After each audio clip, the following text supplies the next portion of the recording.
a seguir el contenido programático con lo que es la parte del antígeno.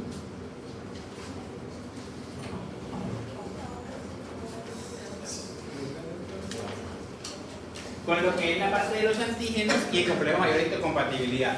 Entonces, vamos, ya habíamos visto todo lo que es inmunidad innata. Ahora esa inmunidad innata me va a dar unos péptidos antigénicos.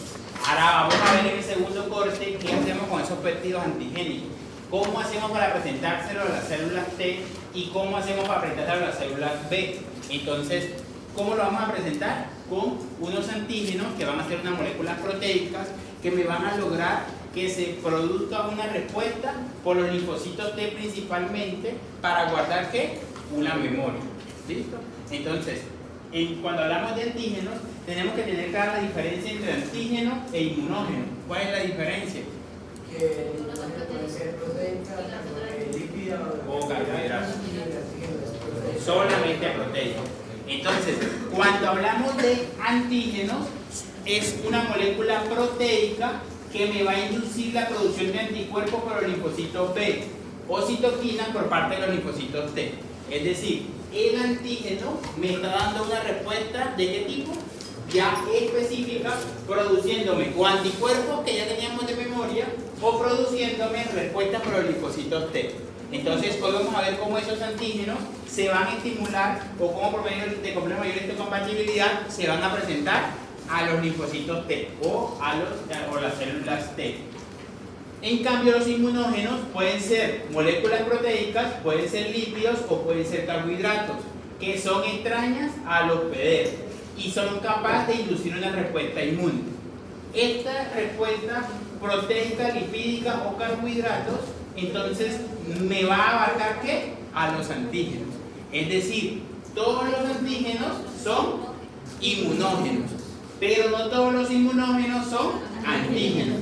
Anteriormente este término, o sea, se decía como si fuese lo mismo, antígeno que inmunógeno, pero actualmente por decirlo así, se dividió en el cual los antígenos solamente es por medio de una molécula proteica. Entonces, los inmunógenos, cuando tienen un bajo peso molecular, menos de 5000 Dalton, no me van a generar una respuesta inmune. ¿Cuándo me van a generar una respuesta inmune? Cuando tienen un peso mayor de 100.000 Dalton. ¿Listo? Entonces, no podemos tener muchas moléculas en nuestro ambiente. Un ejemplo, el polen, un ejemplo, cualquier producto químico, pero lo normal es que no se genere ¿qué? Una respuesta inmune, sino que solamente generemos una respuesta inmune a los que tengan su peso molecular mucho más elevado o a las moléculas proteicas que ya se presenten como antígenos. ¿Listo? Entonces, en la posición clínica de los antígenos tenemos que estar formados principalmente ¿por qué? Por proteínas. Esas proteínas entonces van a actuar como antígenos para presentarse ¿a quién? A los linfocitos, y estos linfocitos se van a activar y van a desencadenar una respuesta adquirida o específica. Entonces, se me van a presentar principalmente ¿a qué tipo de linfocitos? A linfocitos T, que es inmunidad ¿de qué tipo? No, sí, pero celular. ¿Listo? Entonces, ahora vamos a ver cómo los diferentes antígenos me van a activar los dos grupos principales de células T, que van a ser los CD4 y los CD8, para que en la siguiente clase veamos cómo se activan cada una de ellas y cómo va a ser la respuesta intracelular al momento de que se me activa esa célula T. ¿Pero quién me lo está activando? El antígeno, o las proteínas como tal del antígeno. Entonces, dentro de la composición de la composición química antigénica, vamos a encontrar una región de epítopes y vamos a encontrar unos ácidos nucleicos. Los epítopes van a ser ese fragmento que me van a generar el potencial inmunogénico ¿de quién? De los antígenos. Esos epítopes van a estar ¿a qué nivel? ¿O dónde se van a reconocer, mejor dicho? Los epítopes en la parte del receptor. ¿A dónde se van a reconocer? ¿Esto qué es? El activar. No. ¿Esto qué es? El receptor para los... ¿Cómo así? ¿Qué me hicieron en el trabajo? ¿Esto qué es? Este es el anticuerpo. Por eso. Me dijeron el antígeno. Es totalmente, bueno, vamos a traer un momento. Antígeno y anticuerpo es totalmente diferente. Lo que ustedes me hicieron en el trabajo son anticuerpos. ¿Listo? ¿Por quién me van a ser reconocidas estos epítopes? Entonces, ¿por cuál segmento? Por el segmento variable de cada uno de los anticuerpos. ¿Listo? Este epítope, que es este fragmento que está acá, va a tener una característica tridimensional que casi siempre que tiene esa característica tridimensional tiene un fundamento que no es inmunógeno. Entonces, cuando él es actualmente así enrollado, puede llegar a no ser inmunógeno. ¿Por qué? Porque no me va a estimular estos segmentos variables de ¿qué? De los anticuerpos. ¿Listo? Pero cuando ya él se empieza como tal a expandir y sí me puede estimular la región del anticuerpo, en ese momento es que el antígeno va a ser ¿qué? Inmunógeno. O sea, en ese momento es que el antígeno va a tener la capacidad de generar una respuesta. Entonces, cuando no están como separados, ahí es donde habla que podrían ser proteínas de chiquita. sí. Entonces, esta conformación tridimensional me puede llevar a que el epítope pierda su poder inmunógeno. Pero cuando ya él se extiende completamente, o cuando el segmento que debo tener libre del epítope se extiende completamente, entonces ahí puede llegar a ser inmunógeno y a generar una respuesta. ¿Dónde? Una respuesta en los anticuerpos, que esta respuesta ya va a terminar siendo ¿qué? Totalmente específica. ¿Listo? Entonces recuerden que siempre los anticuerpos ya la respuesta es específica. Pierde su capacidad. Entonces, este epítope es la región o parte de la proteína que interactúan con los receptores de células B o con los receptores de células T. Cuando se me estimula el receptor de células T, ¿qué va a pasar? Va a inducir una respuesta celular en la cual vamos a ver cuál célula T se me va a activar. Si va a ser un CD8 o si va a ser un CD4. Entonces eso es lo que vamos a ver en la siguiente clase. Si hablamos de un CD4, ¿qué va a hacer ese CD4? Se va a diferenciar. ¿Por qué se va a diferenciar? Por el estímulo que esté teniendo. ¿Cuál es el estímulo? El epítope o el fragmento antigénico que le está dando la capacidad inmunogénica al antígeno, que es el epítope. Entonces, cuando ya se empieza a diferenciar, hablamos de células T, CD4, pero cuando esas células T no se diferencian, sino que lo que me hacen es un ataque celular, ¿cuáles van a ser? La CD8, que la CD8 me van a tener la capacidad de hacer citotoxicidad. ¿Listo? Entonces, en un antígeno pueden haber ¿qué? Varios epítopes. Pero recuerden de que cada anticuerpo va a responder ¿qué? A un epítope específico. Entonces, si un antígeno me tiene varios epítopes, cada epítope va a dar una respuesta con un anticuerpo específico. ¿Listo?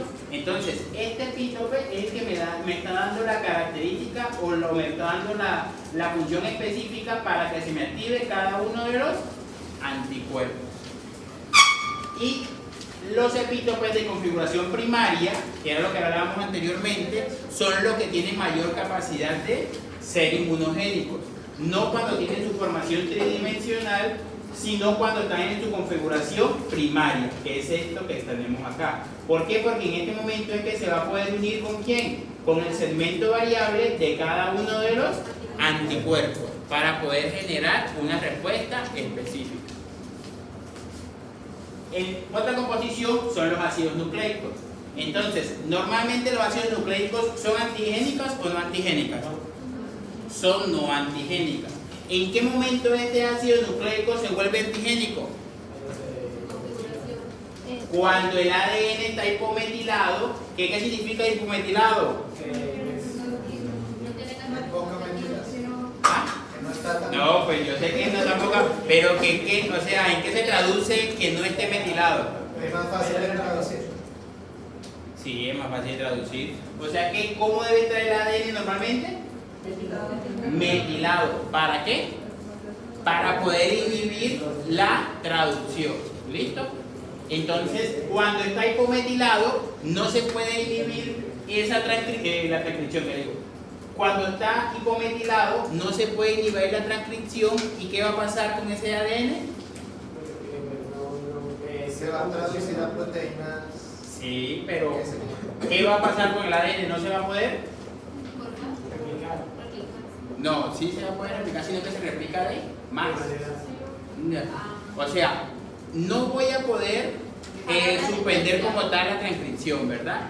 Entonces, si yo no inhibo la transcripción, me va a llevar a que las células empiecen a cambiar porque no estoy inhibiendo la respuesta genética que debe tener este ADN. Porque ¿cómo se inhibe?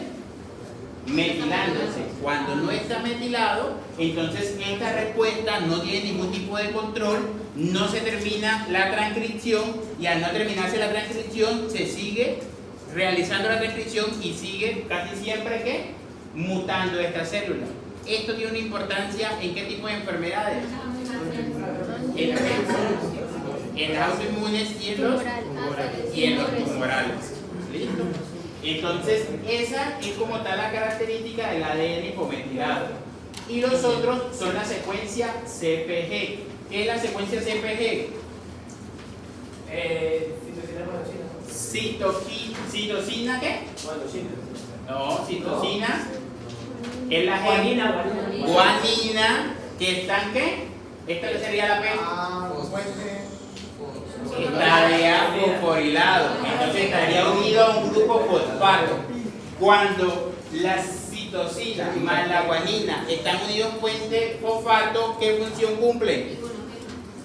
Producción de anticuerpos. ¿Cómo así que vieron en biología? Son un promotor de ADN. Ese promotor de ADN me hace casi la misma función inmunogénica que el ADN hipometilado.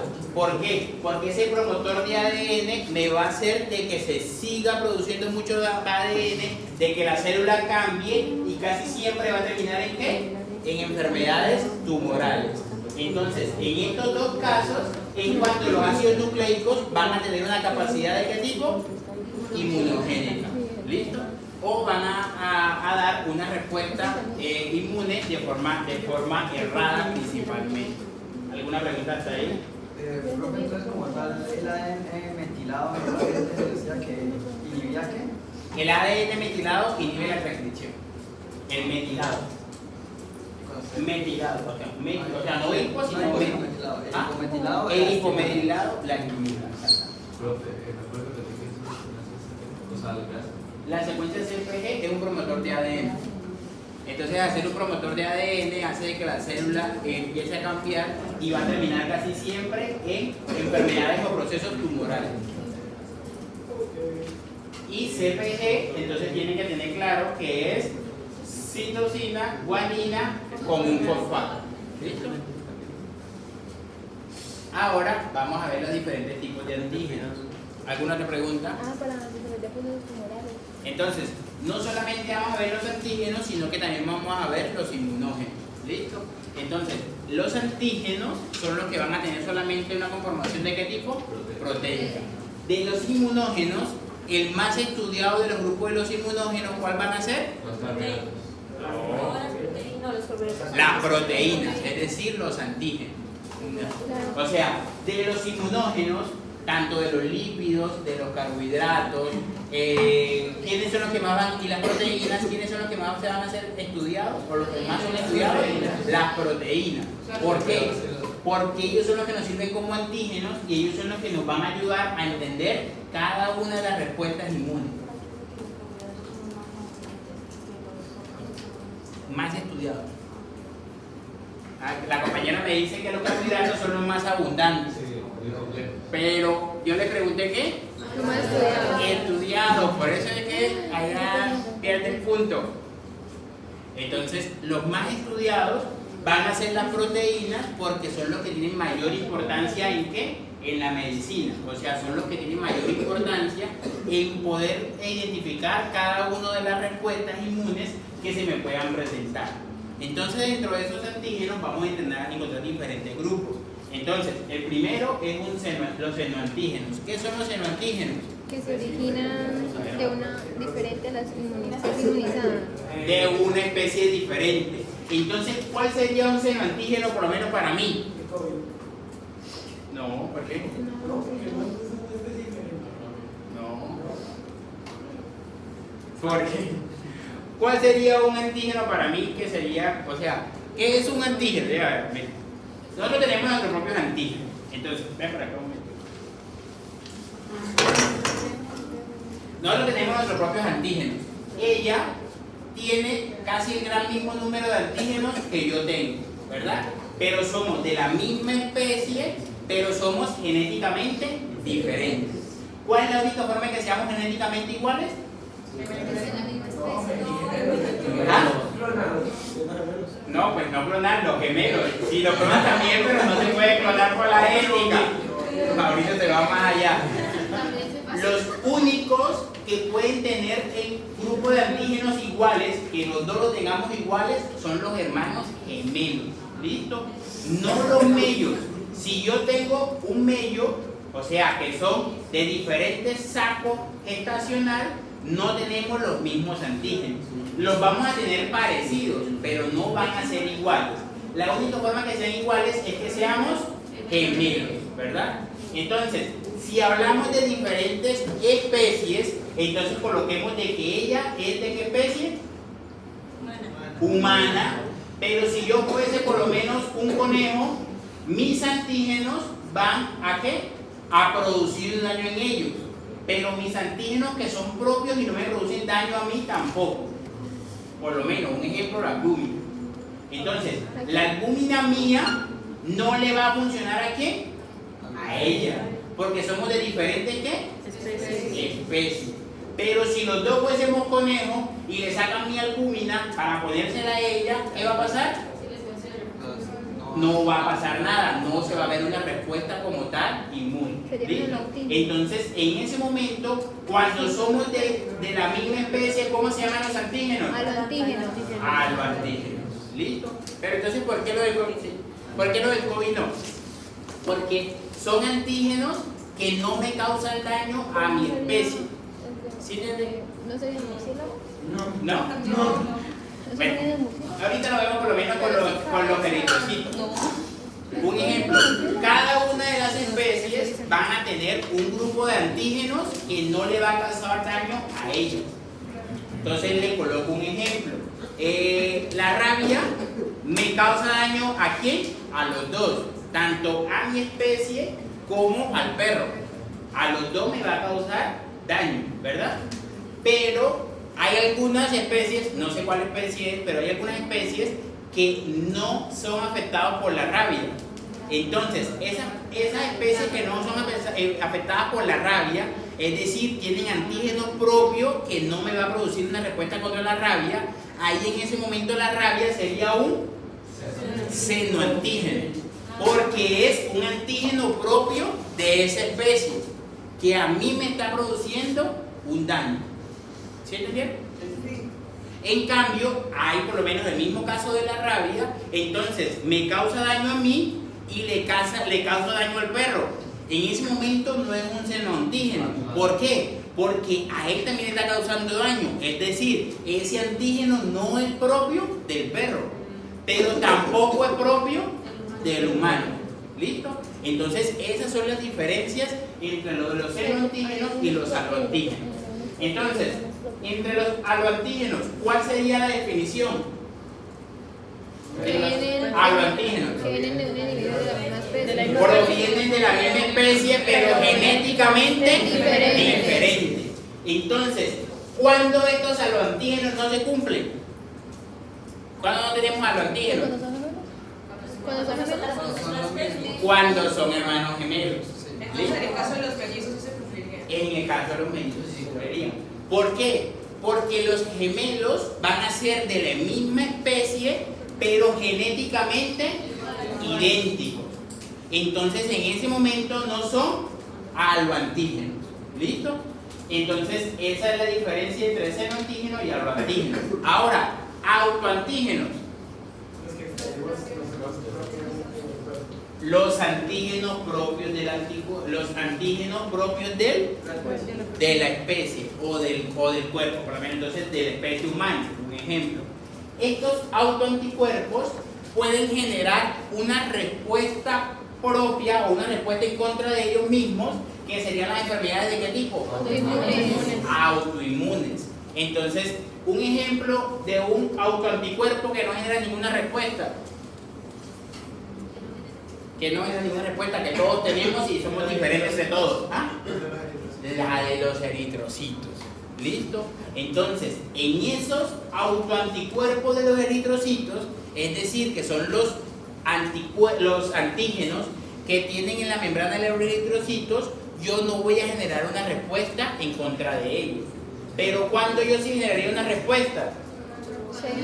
En una transfusión sanguínea, es decir, me están poniendo la sangre de la compañera, me están poniendo la sangre de la compañera, me están poniendo la sangre de los compañeros. Pero, ahorita igual lo vamos a ver ahorita en los anticuerpos de los eritrocitos, porque si los eritrocitos se parecen, se hace una respuesta inmune, pero muy mínima. Es decir, no se van a eliminar todos los eritrocitos que me estén transfundiendo. ¿Listo? Ahora, antígenos específicos de la especie. Tenemos propiamente, digamos los humanos tenemos propiamente eso. Sí, entonces son los antígenos propios de cada una de las especies. Entonces ahí le colocan el ejemplo de por lo menos la diferencia entre el conejo y el Pero el ratón y el ratón, que los antígenos pueden llegar a ser totalmente diferentes. En cambio, entre el conejo y el pollo, los antígenos se pueden llegar a parecer. Entonces, estos específicos es cuando son propios de esa sola especie. Dime, ahorita. ¿Era el qué? No, era el conejo y el pollo. O sea, sí. Ah, el ganso también. Ah, el ganso.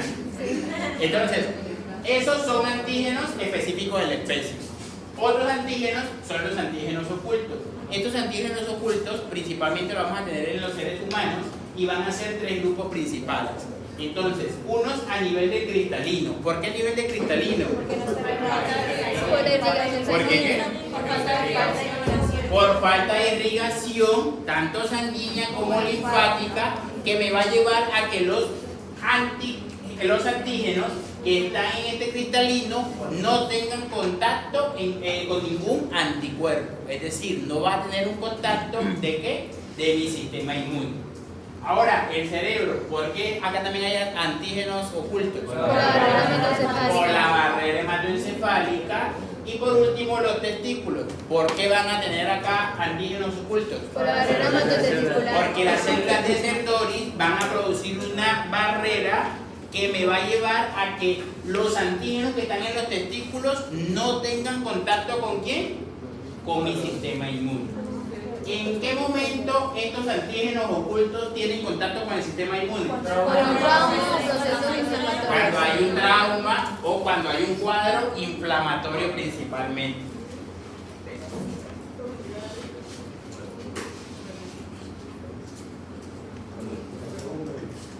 ¿Por qué en ese momento de que hay un trauma o un cuadro inflamatorio estos antígenos dejan de ser ocultos y tienen contacto con el sistema inmune? Para atacar la... Porque se rompe la barrera y se empieza a producir. ¿Qué pasa con la inflamación? Se empieza a esparcir, pero empieza a generar una respuesta ¿qué? Inmune, que va a ser ¿de qué tipo? ¿Ah? No, específico, ¿cómo así? Local, pero ¿de qué tipo? Innata. Recuerden que la inflamación hace parte de la inmunidad innata. Pero la inflamación, ¿qué característica tenía? En la inmunidad, que era de la inmunidad innata, pero podía estimular ¿qué? Podía estimular o inducir las respuestas adquiridas. ¿Listo? Entonces, en ese momento, estos antígenos dejan de ser ocultos y empiezan a generar una respuesta. Entonces, un ejemplo, si yo tengo por lo menos, si tengo una agresión a nivel cerebral, un ejemplo, me caí de la moto, un ejemplo, un disparo, una herida, esto me va a producir de que se aumente la inflamación y de que en ese momento ya acá no vamos a tener antígenos ocultos, sino que esos antígenos van a tener en contacto con nuestro sistema inmune. ¿Listo? Y por último de este grupo, los antígenos tumorales. ¿Esos antígenos son propios de qué? De las células tumorales, en los cuales, ¿cuáles son los dos principales medios para que sean antígenos tumorales? Que lo vimos ahorita. ADN hipometilado y la secuencia CPE. ¿Listo? Entonces, esos dos son los principales estímulos para que se produzcan antígenos de origen tumoral. Ahora, antígenos heterófilos. ¿Qué son los antígenos heterófilos? Entonces, son antígenos que están presentes ¿en qué? En varias especies. Entonces, pueden estar presentes en las bacterias, en los hongos o en los vegetales, o puede estar presente en las bacterias y en los hongos, o en los hongos y los vegetales. Entonces ustedes eso lo van a ver la próxima semestre en patología si pasan todo. Sí, porque falta. Entonces esos son antígenos heterófilos y la característica es que van a estar en varias especies. ¿Sí? ¿Cuál pueden ser los antígenos que están en la pared, por lo menos? Bueno, en algunos hongos hay antígenos a nivel de la pared y van a tener antígenos a nivel de ¿qué? Los hongos tienen pared y la bacteria tiene en la membrana celular. Entonces, algunos principalmente algunas proteínas que estén a nivel de la recuerda pueden estar tanto en las bacterias como en los hongos. Ahora, antígenos de reacción cruzada. Los antígenos de reacción cruzada son antígenos que se producen por un estímulo específico, pero el cuerpo hace una reacción nociva en contra de ellos. Lo más frecuente son estas dos enfermedades, que son la fiebre reumática y la glomerulonefritis infecciosa. En ella hay un estímulo principalmente de una amigdalitis que está dada por un estreptococo del grupo B o del grupo beta hemolítico, y esa amigdalitis hace que se generen ¿qué? Antígenos. Al generar esos antígenos, los antígenos se van a localizar, igual lo vamos a ver en el tercer corte, esos se van a localizar en unas estructuras en específicos. Entonces, si esos antígenos se localizan, un ejemplo, a nivel de la parte cardíaca, entonces mis propios anticuerpos empiezan a atacar al corazón, produciendo fiebre reumática. Pero si esos antígenos se localizan a nivel de la parte glomerular, entonces me va a dar una glomerulonefritis. O si se me ubican a la parte de las articulaciones, me puede dar una artritis postestreptocócica. Es decir, la infección que yo tuve fue por un estreptococo, se hizo la respuesta inmune contra el estreptococo, pero quedaron antígenos circulando en toda la parte circulatoria. Y esos antígenos circulando se empiezan a ubicar en unos lugares específicos, que son unos órganos específicos, y ahí es donde se va a dar una respuesta cruzada. Igual estos temas los vemos en el tercer corte en hipersensibilidad. Que esto también que afectaría, adicional también al tejido del corazón, ¿cuál afectaría? Daña la válvula. Entonces, en el tejido del corazón, lo que pregunta Mateo, entonces en el tejido del corazón casi siempre se ubica a nivel de las válvulas cardíacas, que las viendo en fisio, por lo que me dijeron, y están duchos en eso. Entonces, al ubicarse ahí a nivel de las válvulas cardíacas, ¿qué hacen mis propios anticuerpos? Empiezo a atacar los antígenos, pero mi cuerpo trata de atacarse a los antígenos que están marcados del estreptococo que me dio la infección al inicio. Pero al hacer una respuesta tan masiva y nociva en contra de mi cuerpo, también afecto los tejidos donde se ubican esos antígenos. Entonces, por eso es una reacción cruzada. Que ocasionalmente algunos anticuerpos reaccionan con moléculas que no todos los antígenos, pero no se semejan.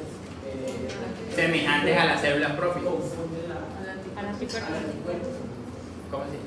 ¿Qué? Es que hace esto. ¿Cómo hace? Sí.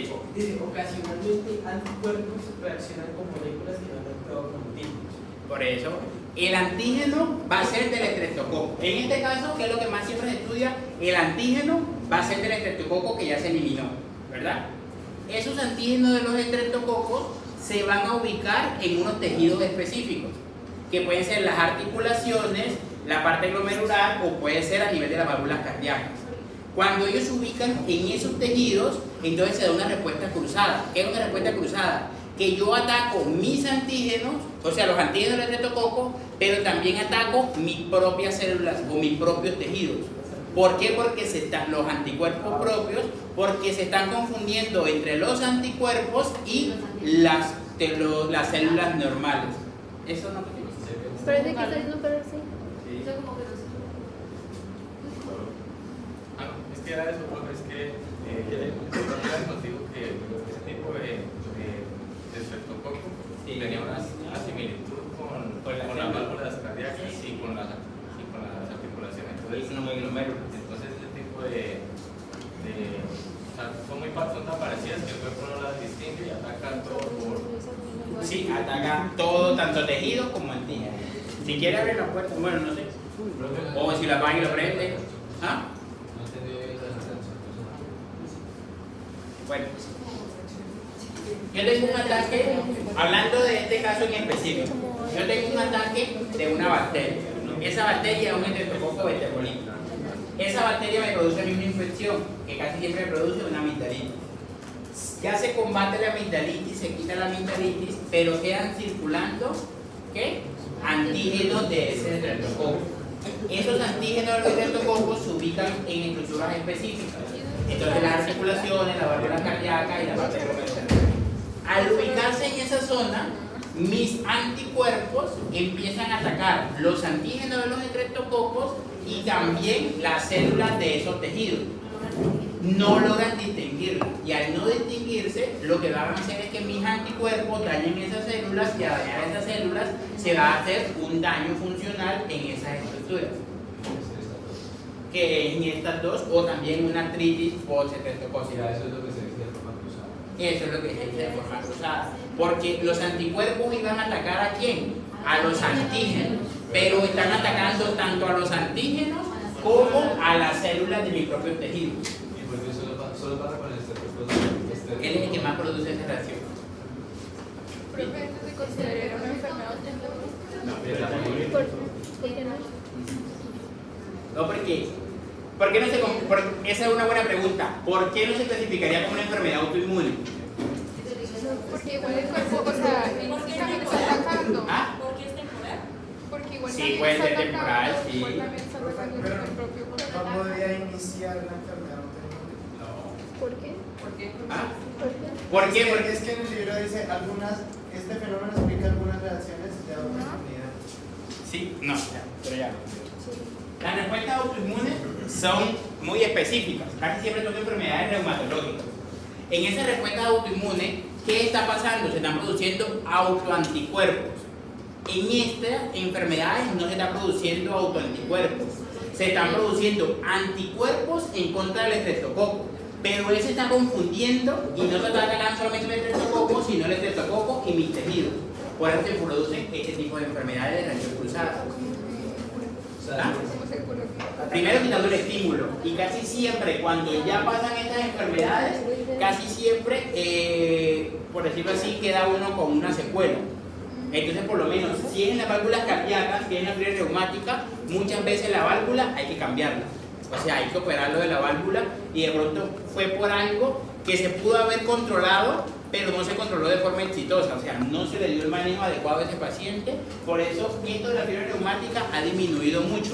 ¿Por qué? Porque ahorita estamos en el otro extremo de la cosa. Antes no habían antibióticos y ahora a todos se dan antibióticos.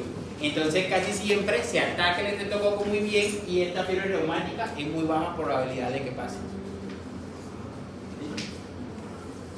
Entonces, al hacer eso, entonces no ataca tanto el anticuerpo. No ataca tanto el anticuerpo. Listo. Ahora, los alergenos. ¿Qué son los alergenos? Moléculas inocuas. ¿Moléculas qué? Inocuas. Que, bueno, debería ser inertes, pero que algunas Inocuas. Entonces son moléculas inocuas para la gran mayoría de la población, pero que en algunos casos en específico o alguna población en específica pueden generar una respuesta. ¿Una respuesta de qué tipo? Exagerada, que sería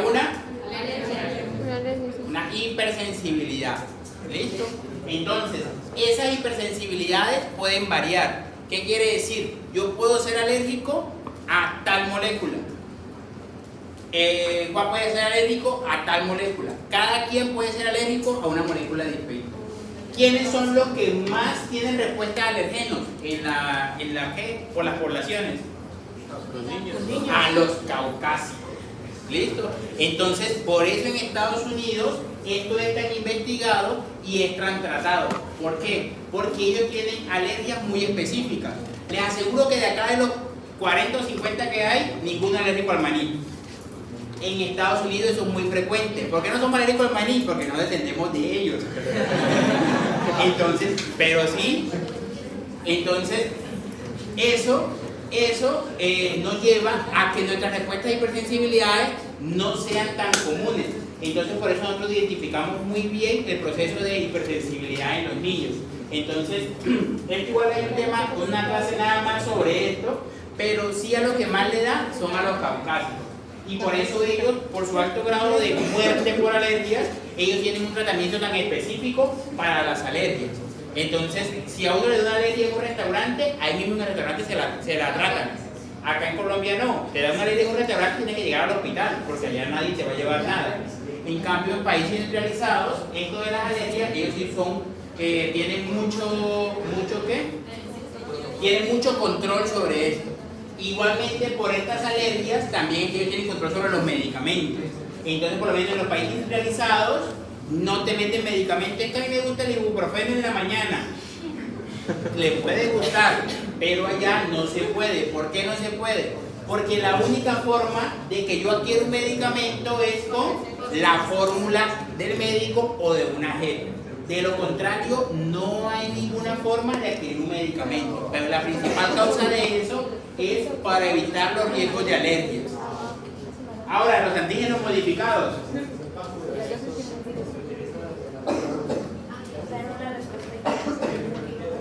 ¿Una respuesta qué? No.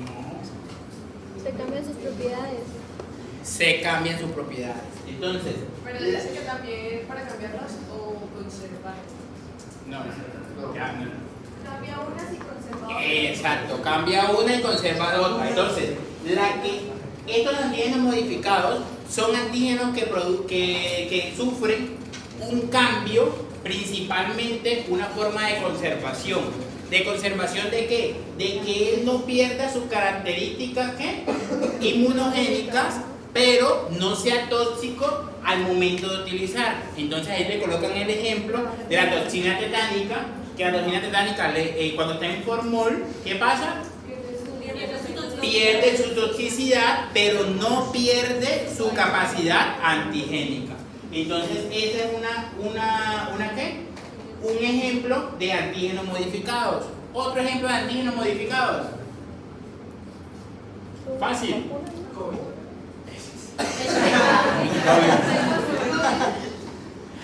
Una de antígenos modificados que es súper sencilla. La vacuna, María, muy bien. ¿Por qué? No me escuché. Las vacunas. ¿Por qué las vacunas? Porque las vacunas tienen un vial, que es el medio en el que se conservan, para que ellas no produzcan la enfermedad, sino para que solamente se conserve su característica antigénica. Es decir, para que el antígeno siga haciendo su función, que sea estimular mi sistema inmune. Entonces, esta es otra de las características, otro de los ejemplos de antígenos modificados. Ahora, fotoantigenicidad. El ADN cuando sufre cambios por la luz ultravioleta. Entonces, recuerden de que el ADN no es antigénico por sí solo, pero cuando sufre cambios por la luz ultravioleta puede llegar a ser antigénico. ¿Y en qué va a terminar casi siempre cuando sufre esos cambios crónicos? En cambios tumorales. ¿Listo? Entonces esa es la respuesta de la fotoantigenicidad. Ahora, antígenos de los leucocitos. ¿Qué son? Los glóbulos rojos. Ah, No. Los antígenos de los leucocitos son antígenos que van a estar a nivel de ¿dónde? De la membrana de los leucocitos. Estos antígenos, al igual que los, al igual que cuando hablábamos de la parte de los gemelos, entonces los únicos que van a tener los antígenos leucocitos iguales van a ser ¿quiénes? Los idénticos, los gemelos idénticos. En cambio, cuando hablamos de la misma especie, estos antígenos leucocitos pueden ser parecidos, pero no son totalmente idénticos. Entre el grado de consanguinidad sea más cerca, estos antígenos leucocitos van a ser más parecidos. Por eso es que cuando se hace por lo menos un trasplante de cualquier tipo, ¿a quién se busca principalmente? A los familiares. Entonces, primero los familiares ¿de qué? De primer grado. Entonces, ahí siempre, por lo menos en los países industrializados, pasa que al niño le dio leucemia y es adoptado. Él no sabía, le toca venir a Colombia a buscar papá. Eso pasa muchas veces, sí. Eso pasa muchas veces y hay muchos reportes de eso. Que por qué el niño no consiguió la donación en Estados Unidos, sino que la consiguió por lo menos en Colombia. Y él empieza a buscar, y es porque el niño no es estadounidense. O sea, el niño no pertenece como tal a la raza caucásica.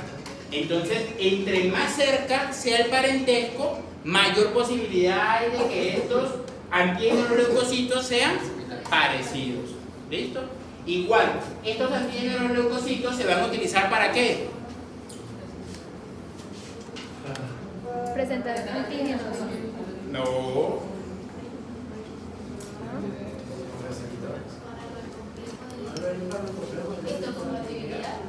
Sí, pero ¿para qué importancia clínica tienen estos antígenos leucocitos? Algo que se utiliza mucho, va a ser ICBF.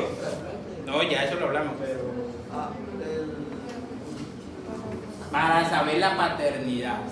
Entonces, cuando el HLA tiene bastante similitud entre padre e hijo, tiene un 90% de probabilidad de que sea el hijo. ¿Cómo se aumenta esa probabilidad para saber que sí sea el hijo de esa persona? Eso lo decía el libro. Sumándole los antígenos de los eritrocitos. Es decir, sumando la hemoclasificación, el RH de los padres con los hijos. Ahí se aumenta la probabilidad de paternidad en un 98%. ¿Listo? Cierren la puerta, no les entra más fresco. ¿Ya empezó fresco? Ah. Entonces, estos antígenos de los leucocitos me van a ayudar. ¿Por qué? Porque recuerden que entre más cerca tengamos de grado de consanguinidad, va a ser mayor que, van a ser más similares los HLA entre los dos individuos. Entonces ahí el riesgo de que por lo menos es que él no salió, un ejemplo, es que él no salió apto para ser el donante del hijo. Entonces, ¿quién sería el siguiente en estudiarse? El hermano. ¿Listo? ¿Por qué? Porque entre el grado de consanguinidad sea mayor, o sea, el primer grado de consanguinidad va a ser más probable que estos HLA son ¿qué? Parecidos. ¿Por qué se necesita que sean parecidos?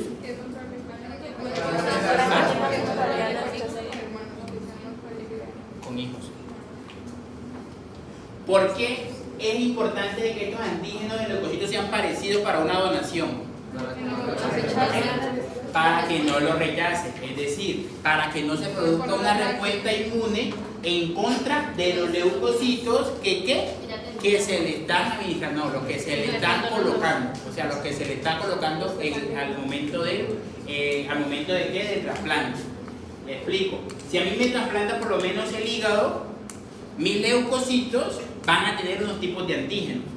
Pero si esos leucocitos que van a estar en el hígado, van a ser totalmente diferentes, entonces mi cuerpo empieza a producir ¿qué? Anticuerpos. ¿Por qué? Porque no se producen anticuerpos es contra los antígenos propios. Entonces lo que tiene que ser muy parecido son los antígenos que me están administrando. Igualmente pasa ¿con qué? Con la sangre o cuando hacen transfusiones sanguíneas. Sino que ahí no se mira los antígenos de los leucocitos, sino los antígenos de los eritrocitos, que ya ahorita vemos eso.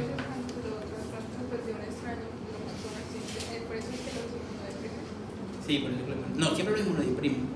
Lo que pasa, no, uno no se trasplanta así de que ven que lo trasplanta. O sea, yo sé que eso tiene una cierta compatibilidad, pero... Pues, claro, y la compatibilidad tiene que estar acá. Ok. O sea, si esa compatibilidad no se aproxima al 100%, el fracaso agudo del trasplante es muy alto. O sea, siempre... No, los de acá, los de leucocitos. Entonces, si no se hicieran estos estudios de antígenos de leucocitos, por lo menos hacer un trasplante, inmediatamente la respuesta va a ser totalmente aguda. Es decir, yo le trasplanto el órgano al receptor, inmediatamente empiezan a producirse anticuerpos y ese paciente lo más probable es que va a fallecer. ¿Por qué? Porque se va a producir una respuesta muy severa. ¿Por qué? Porque le está haciendo muchos estímulos al sistema inmune, y al hacerle muchos estímulos, primero rechaza el trasplante y segundo casi siempre termina en sepsis y en un cuadro inflamatorio severo. Entonces por eso es que por lo menos, un ejemplo, un motociclista se cae, muerte cerebral y está en la UCI del WEN. ¿Cuánto demora en la UCI del WEN? Un poco de días. ¿Por qué? Porque esto no es tan fácil de hacer. O sea, de saber cómo está tu HLA no es tan sencillo de realizar. Entonces, un ejemplo, él te va a donar córnea, hígado, vaso, X órganos. Entonces, cada uno que van a donar tiene que hacerle la prueba de compatibilidad con HLA. ¿Para qué? Para que el receptor sí pueda asimilar lo que tú le estás colocando. Entonces, ahí es la importancia de la HLA. Ahora, inmunopeptidoma. ¿Este a qué haría? Esto ya es el grupo de inmunógenos, ¿a qué haría parte? Al complejo mayor de histocompatibilidad 1 y 2, en el cual lo que va a hacerse es un proceso por medio de proteasas. ¿Qué van a hacer las proteasas? Van a dividir el antígeno ¿en qué? En péptidos antigénicos mucho más pequeños para poder ser utilizados para presentársele ¿a quién? A los linfocitos T. ¿Listo? Entonces eso es lo que vamos a ver ahorita más adelante. Ahora, inmunógenos de uso experimental. Entonces principalmente están las lectinas como activadoras de los linfocitos. Estas lectinas como activadoras de los linfocitos, estas van a responder ¿a quiénes? ¿A qué tipo de moléculas? ¿Ah? Ellos se conocen como mitógenos. Pero ellas quiénes responderían, eso lo vimos en complemento.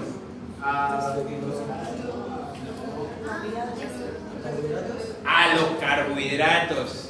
Entonces estos no van a responder como tal o no van a ser propiamente como antígenos, sino como inmunógenos. ¿Listo? Porque su composición no va a ser proteica, sino que va a ser a nivel de los carbohidratos principalmente. Y por último, los antígenos de los eritrocitos. Entonces, ¿qué son los antígenos de los eritrocitos? Son los antígenos que están a nivel de la membrana de los eritrocitos, los cuales me van a producir una diferenciación entre cada uno de los individuos ¿de qué? De la misma especie. Entonces, todos acá podemos tener un tipo de sangre diferente. Eso nos lleva nos da la importancia, por lo menos cuando vamos a hacer un ejemplo, transfusiones sanguíneas. Entonces, acá, esta es una de las partes más importantes sobre los antígenos, porque es de pronto lo que más podemos utilizar. Entonces, ¿por qué es lo que más podemos utilizar? Porque si ustedes pueden ver ante su cédula, en su cédula siempre tienen ¿qué? El tipo de sangre, tanto el grupo como el RH. Entonces, el grupo está dado por un grupo específico de antígenos. Y el RH también está dado por otro grupo específico de antígenos. Entonces, el RH, ¿cómo se clasifica? Positivo o negativo. ¿Qué significa positivo y qué significa negativo?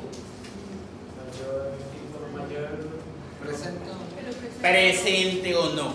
Entonces, si el antígeno que me marca el RH está presente, es el positivo. Pero si está ausente ese antígeno en la membrana, él es negativo. Entonces, esos son como tal los tipos de ¿qué? De respuesta en el RH. Ahora, en el grupo siempre vamos a tener, para que usted se lo aprenda más sencillo, dos grupos sanguíneos. Un ejemplo, tipo de sangre. O positivo. Ella va a ser O. O sea, doblemente O, ¿qué va a significar? Que ella no tiene antígenos ni A ni B en su sangre. Pero sí tiene ¿qué? RH positivo. ¿Listo? Entonces, la O se asimila como tal al 0 de que es que no tiene antígeno. Entonces, ella en grupo de sangre no tiene antígeno, pero en RH sí lo tiene, porque ella es O positivo. ¿Listo? Entonces, ¿cuál es el antígeno que ella tiene? El del RH. Pero no tiene antígeno para el grupo. Tu grupo es O, sin antígeno. Que, bueno, en algunos libros dicen que es 0, que no tiene antígeno de ningún tipo hacia el grupo. Pero habrán otras personas que van a ser de tipo AB, es decir, tienen antígenos A y antígenos B. Y también pueden tener otro antígeno, que va a ser ¿cuál? El del RH. Entonces son esas personas que son AB positivos.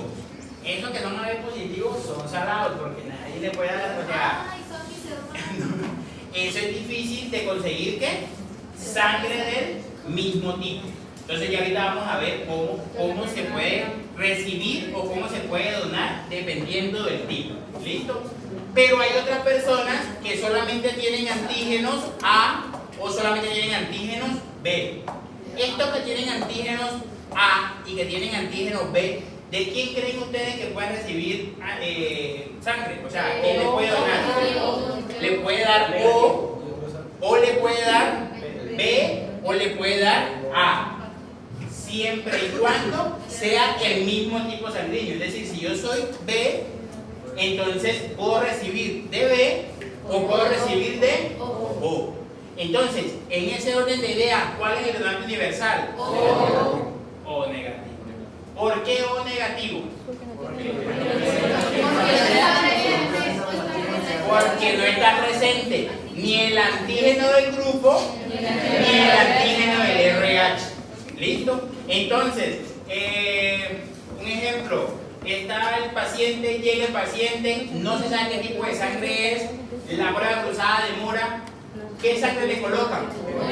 O negativo. ¿Por qué? Porque la probabilidad de que él genere una respuesta inmune en contra de la sangre que yo estoy colocando es muy baja. Pero ¿qué pasa con el O negativo? ¿Por qué? Porque él no tiene, ¿qué? No tiene anticuerpos que estén sensibles a ningún tipo de antígenos. Entonces, en ese paciente está lejos, está en tal municipio, no tiene más sangre y el doctor le dice, colóquele A a la suerte. Esa A a la suerte le va a dar una respuesta severa. ¿Por qué? Porque él nunca ha estado estimulado con antígenos de los eritrocitos. Porque él era tanto O, es decir, sin antígenos del grupo, y era negativo sin antígeno del RH. Entonces, esa es una de las importancias de saber estos tipos de sangre. Entonces, acá se lo coloco en un cuadro. Receptor universal. AB positivo. ¿Listo? ¿Qué pasa con el AB positivo y qué pasa con el O negativo? En Colombia, pues, en otros países será diferente. Son muy raros. ¿Listo? Entonces, cuando ustedes siempre ven, busquen en la San José paciente para donar AB positivo o negativo, es porque están buscando pacientes específicos con ese tipo de sangre, porque son ¿qué? Muy raros. ¿Cuál es el más común en Colombia? O positivo. Ese es el más común en Colombia. Que O positivo es que no tiene antígenos del grupo, pero sí tiene antígenos del RH. ¿Listo? Entonces, en este cuadro vamos a ver. Entonces, A positivo le puede donar a A y a AB. ¿Listo? ¿A quién no le puede donar A positivo? A O. ¿Por qué? Porque O no tiene ¿qué? No tiene ningún tipo de antígeno y no está sensibilizado. ¿De quién puede recibir D? O, porque O no tiene antígeno, y A, porque son los antígenos propios de él. ¿Listo? A negativo va a recibir de A positivo, de AB positivo, de A negativo y de AB negativo. ¿Listo? ¿Cuál de todos estos grupos es el más difícil de conseguir? AB negativo. Y el que tiene este grupo AB negativo, cuide mucho a sus hermanos porque los va a necesitar. Sí, porque cuando los van a transfundir, casi siempre es un familiar cercano. Casi siempre. Muy rara vez. ¿Por qué? Porque estas personas, y es más que hay algunas películas que se basan de eso en algunos países.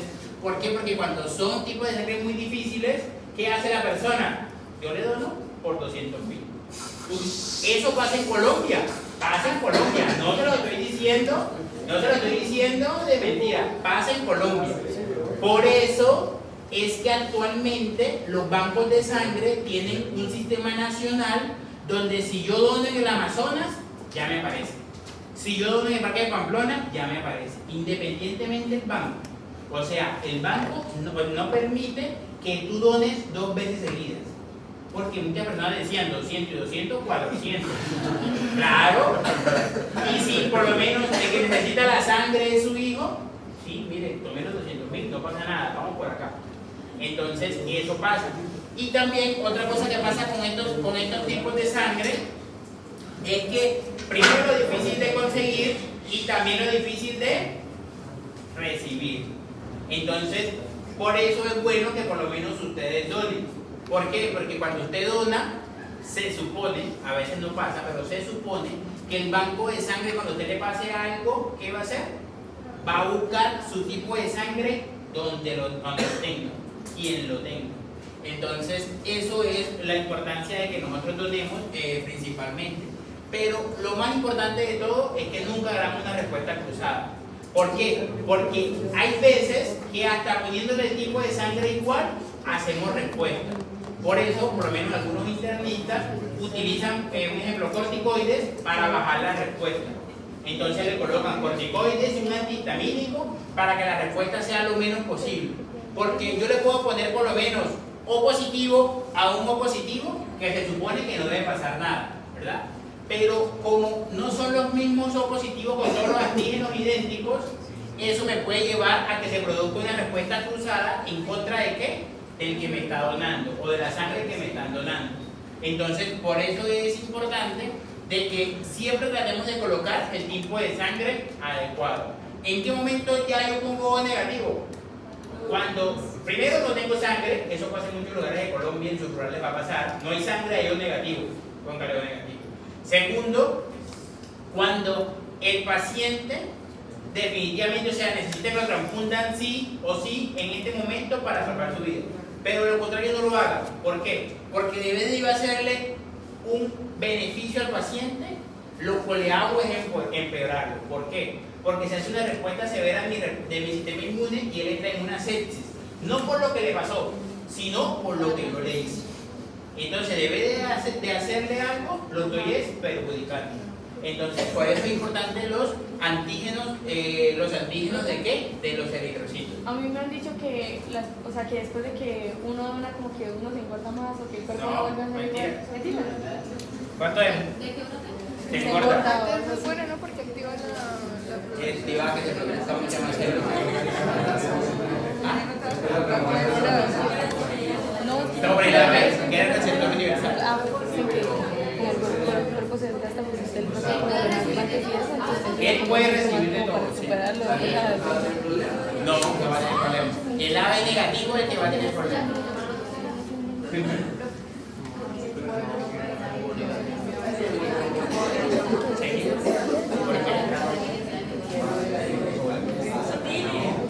¿Por qué no se puede donar 2 veces seguido? Pues sí, pero no, pero esa es respuesta del colegio. ¿Cada cuánto se reproducen los eritrocitos? Cada 120 días.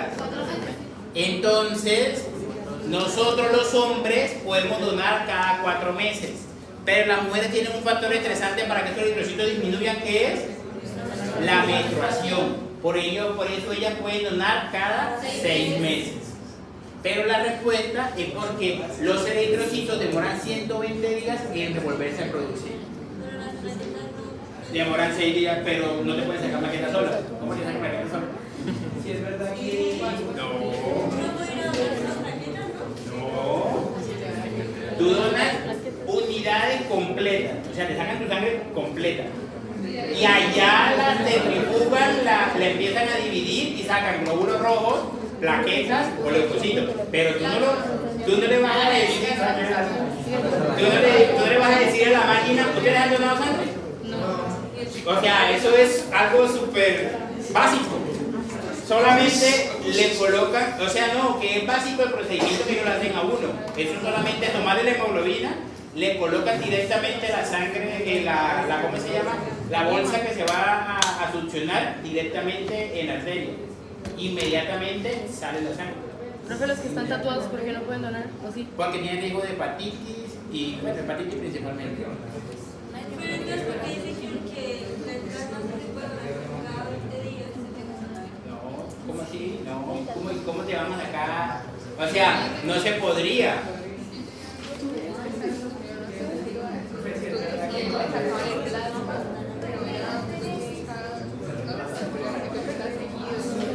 Bueno, ese es eso es lo que hacemos con el alcohol. Pero el mismo plasma te lo sacan, lo filtran y lo colocan. Pero no es por nada.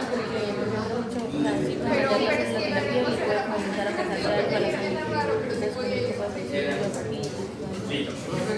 Entonces seguimos en el grupo de...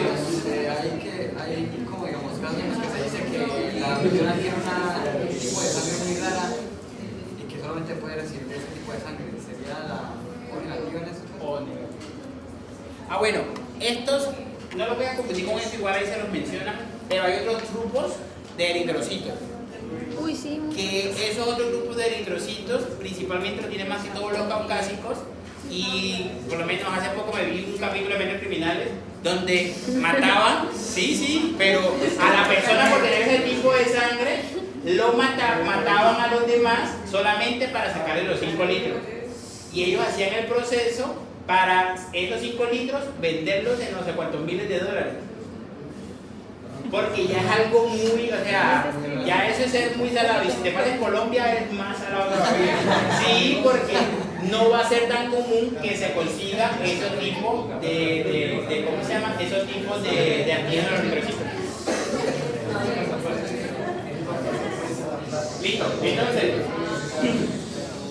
otro tipo de antígenos. Entonces, los antígenos menores estimulantes de linfocitos, que estos antígenos menores estimulantes de linfocitos principalmente nos sirven también para medir la compatibilidad entre dos individuos. Entonces, estos más el HLA más los eritrocitos me van a ayudar a ¿qué?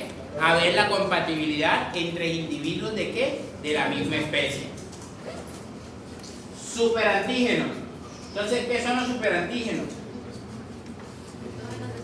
Toxinas bacterianas.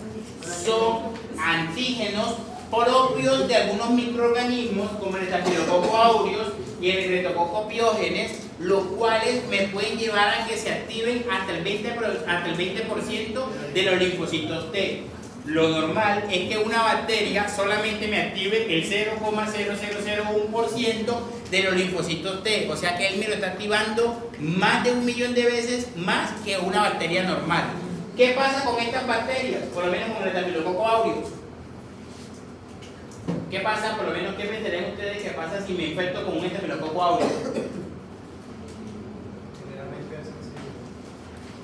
¿Me genera una qué? Hipersensibilidad.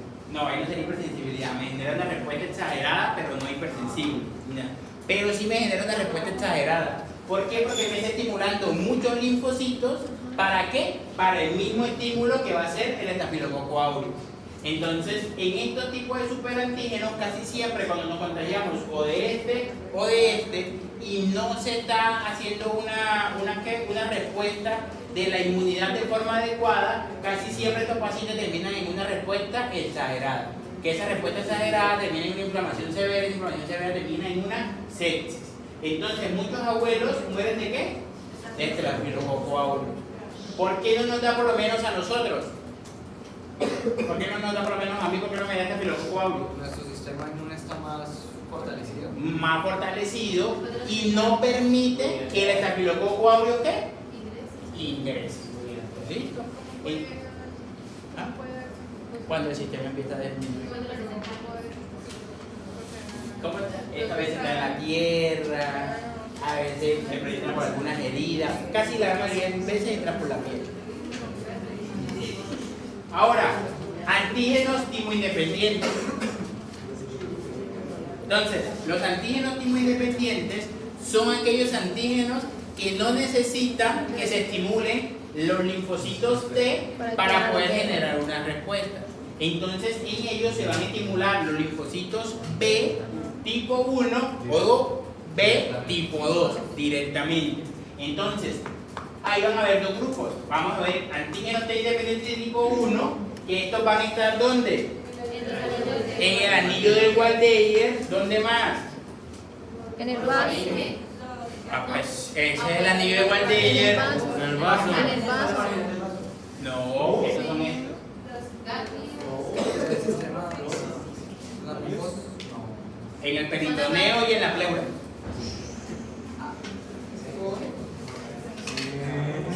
La inmunidad innata,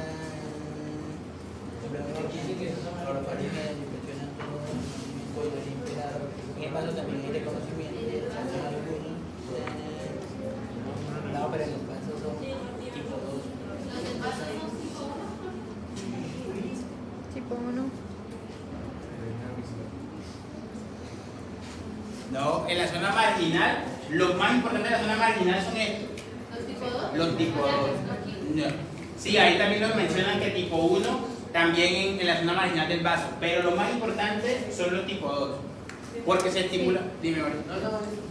Porque se estimulan principalmente para no poder combatir el tipo de bacterias, ya digo cómo se llama, pero entonces en las tipo 1, ¿qué pasa?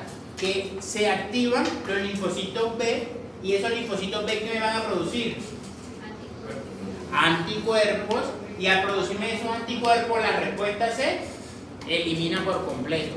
Es decir, ya no se hace una respuesta de toda la cascada general, sino que solamente se liberan los anticuerpos atacan a los antígenos y se elimina la respuesta. Entonces, en este momento no tocó pasar por los linfocitos T para activar los B, sino que activaron los B directamente. ¿Listo? Otra que no dejarían dar los B directamente, sino que no son los B tipo 2, son los T independientes tipo 2. Una pregunta, pues en los antígenos independientes tipo 1 hay una parte que habla de en la zona marginal del vaso, los PMN se transforman en NVH, que son neutrófilos activadores de la zona de los linfocitos B. Estos NVH pues van a producir citoquinas como PAF, interleuquina 21, interleuquina 2 y factor de defensa celular, pero después también me habla que va a producir CXN8 y PMN, que atrae PMN para después crear una red llamada de netosis que se llama NETs. Entonces, la duda es que bueno, los polimorfonucleares que no se convierten en NVH pasan a convertirse en CXL8 para convertirse en... ¿Qué es la CXL8? Es la interleuquina 8. No, CXL8 no. Son células quimioatrayentes que me están atrayendo polimorfonucleares, pero no son las mismas células polimorfonucleares. No, pero dice que es la misma interleuquina 8. Ah, que es la misma interleuquina 8 que es una molécula. Entonces podría explicar lo de la netosis que habla de la CXL8. ¿Qué cómo se llama netosis? Dice que la netosis... No, eso lo pregunté en el parcial. Una red que se crea cuando el ADN, los polimorfonucleares mueren, se crea una red del ADN y esta red forma trampas para capturar y matar microbios. O sea, en la mitosis lo que está produciendo es que donde se está atacando el microorganismo que nos está atacando, se va a producir una red para que este microorganismo no nos siga atacando y se siga eliminando. Entonces, ¿quién es el que más nos elimina? De todas las células, ¿cuál es el que más nos elimina microorganismos? Los polimorfonucleares, que los polimorfonucleares tienen la capacidad de hacer ¿qué? De hacer la fagocitosis para eliminar esos microorganismos. Pero, ¿qué me están haciendo ahí? Una red para que ese microorganismo no siga ¿qué? Avanzando, sino que él se queda ahí, es atacado por los polimorfonucleares y queda eliminado. Pero ese que ya está el polimorfonuclear muerto, al morir, por eso, para que no siga o sea, para que el microorganismo no siga y viene ¿qué? Otro polimorfonuclear. Recuerda que el polimorfonuclear no es uno, son miles de polimorfonucleares. Entonces, ahí se crea la red para que el microorganismo no siga avanzando y lleguen otros polimorfonucleares por medio de la quimiotaxis para atacar a ese microorganismo y así acabar la respuesta. Pero la red es una barrera. Es una barrera. Profe, y lo otro, ¿por qué la NVH me produce estas situaciones para atacar los polimorfonucleares? Bueno, convertirse esos polimorfonucleares en NVH que produce BAF, interleuquina 21. Pero, ¿qué me hacen esas interleuquinas? Estimular la producción de anticuerpos. Producción de anticuerpos para enfrentar contra los antígenos. Pero, exacto, pero ¿qué me hacen? O sea, las interleuquinas me llaman los anticuerpos y los anticuerpos ¿qué me van a hacer? Acabar a los antígenos que estamos teniendo. O sea, todas las células que estén marcadas con el mismo antígeno van a ser acabadas con los anticuerpos. Es lo mismo. ¿Me puede recordar las otras ubicaciones de la En la pleura y el peritoneo. Y los reticuados sólidos en el vaso. En la zona marginal del vaso. Entonces, estas, a pesar de que en el libro también hablan de estas en la zona marginal del vaso, pero la más frecuente en la zona marginal del vaso son los tipo 2, en los cuales cuando retiramos por lo menos el vaso no va a haber una respuesta contra este tipo de bacterias. ¿Estas bacterias son bacterias de qué tipo?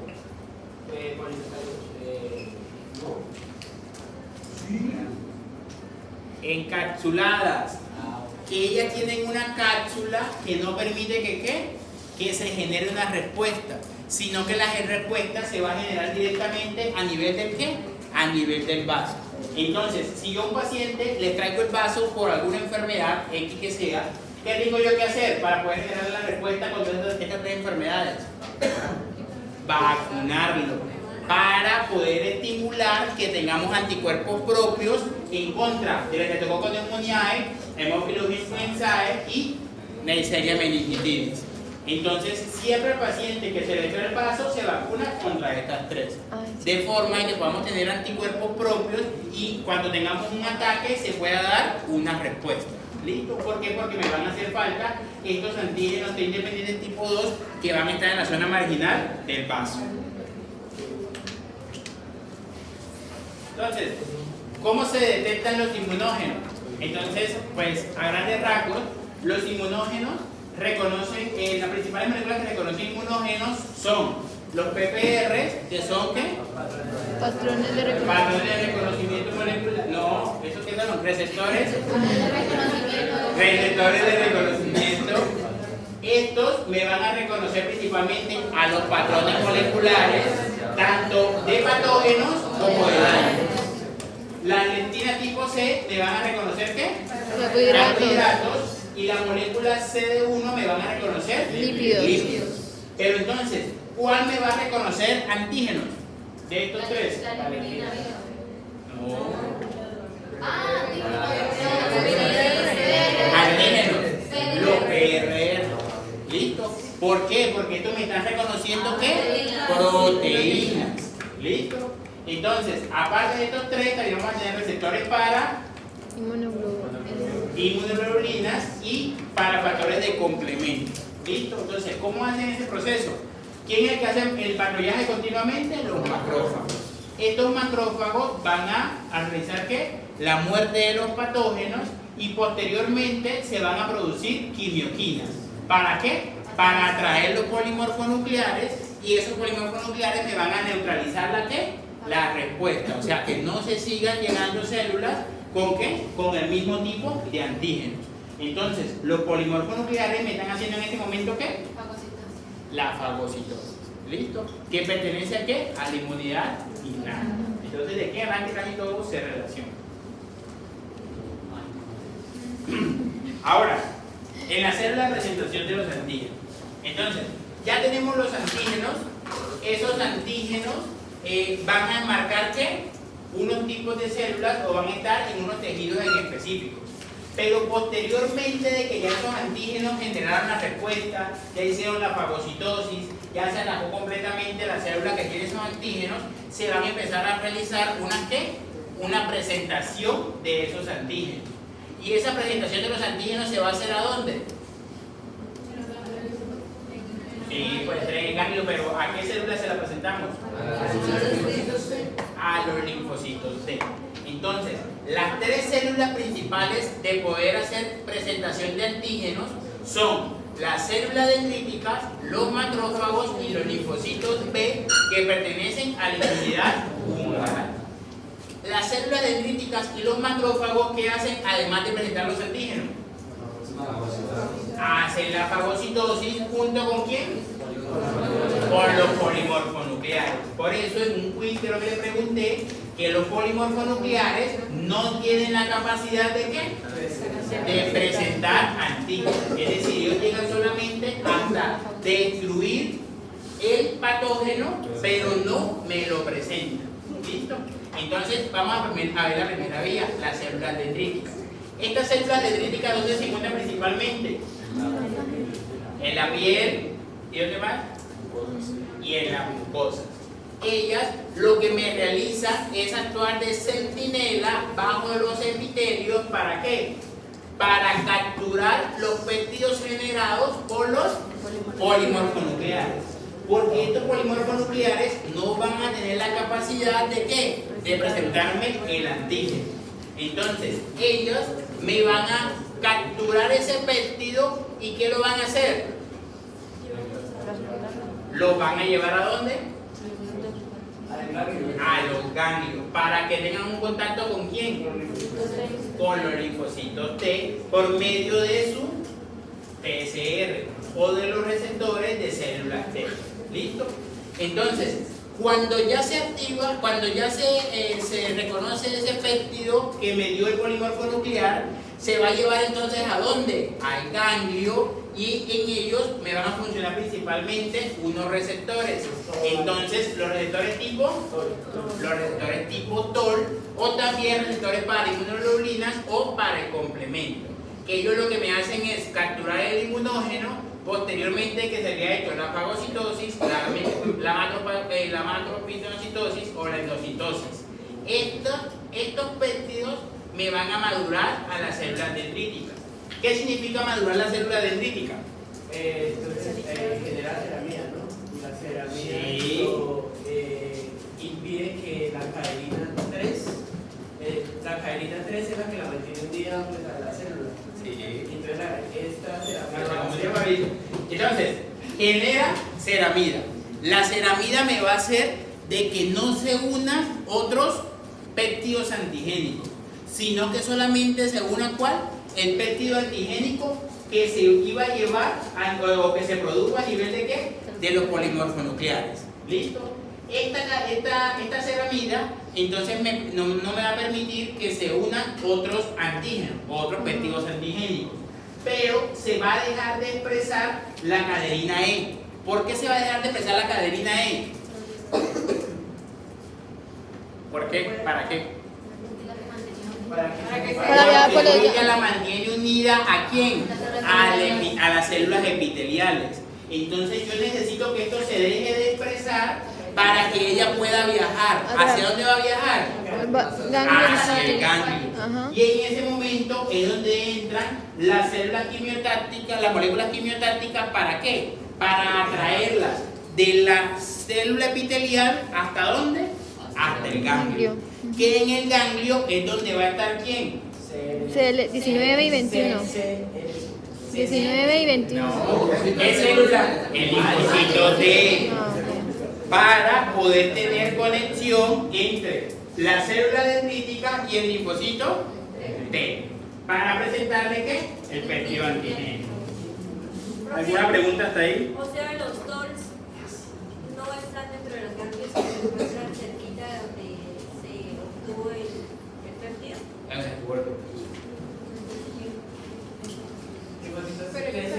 Creo que será peroral. ¿Ah?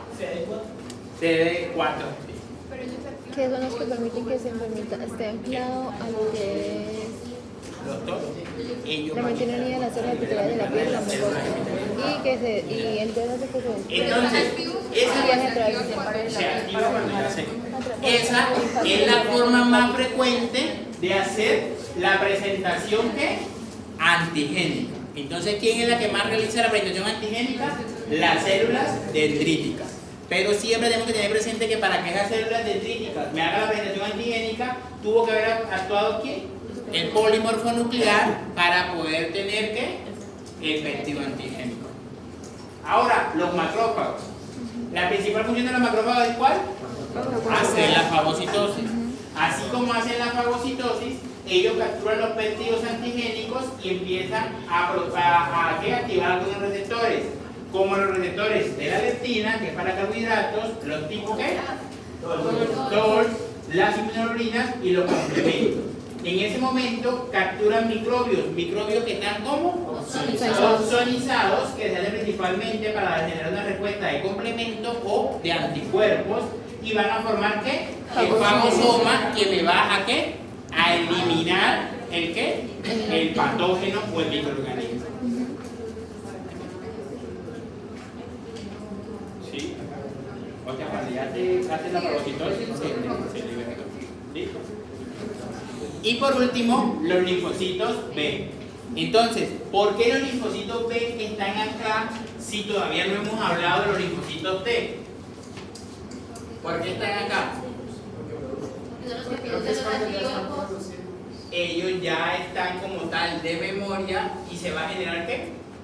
Una captura de los antígenos que se tengan, y en ese momento no van a necesitar ¿qué? Activarse los linfocitos T, sino que se empiezan a activar después de que se dé toda esta respuesta humoral. ¿Esta respuesta se puede dar la primera vez que tengo contacto con un antígeno? No. ¿Por qué? Porque no van a haber linfocitos B de memoria. ¿Listo? Entonces, en estos linfocitos B, la principal función es producir anticuerpos. Unos anticuerpos que van a ser ¿qué? Específicos en contra de cada uno de los antígenos, y a estos anticuerpos van a ser presentados los antígenos por las células dendríticas, por las células dendríticas foliculares o por las células especiales de los ganglios. Estas me forman un retículo en el cual va a haber linfocitos B y me van a producir un folículo linfoide. ¿Qué es este folículo linfoide que me va a hacer? Retener. ¿Ah? ¿Qué me generaría un folículo de linfoide? ¿Qué me generaría? ¿Qué generan los linfocitos B? Anticuerpos para seguir dando una respuesta ¿qué? Específica en contra del patógeno. Entonces, posteriormente a esto, lo que hace es que se me activan los receptores de ¿qué tipo de célula? De las células B, que es lo que se llama BCR. En estos receptores de las células B van a estar principalmente moléculas de IgM, y estas me van a formar unos complejos entre la IgM y el antígeno. ¿Esto se llama complejo qué? IgM. No, ¿cómo se llama esto? Complejos inmunes, que los complejos inmunes me van a producir posteriormente un capping. ¿Qué es el capping? Que es toda la unión entre los antígenos y los anticuerpos se van hacia uno de los polos ¿de quién? De la célula. Cuando ya se ha dado toda esta respuesta, para posteriormente eliminar el patógeno, y me van a extraer ¿qué? La molécula más antigénica, es decir, la molécula que más me representa la región del antígeno, que es lo que vamos a ver ahorita cómo se hace. Diana, ¿qué necesita Diana? Aquí capi.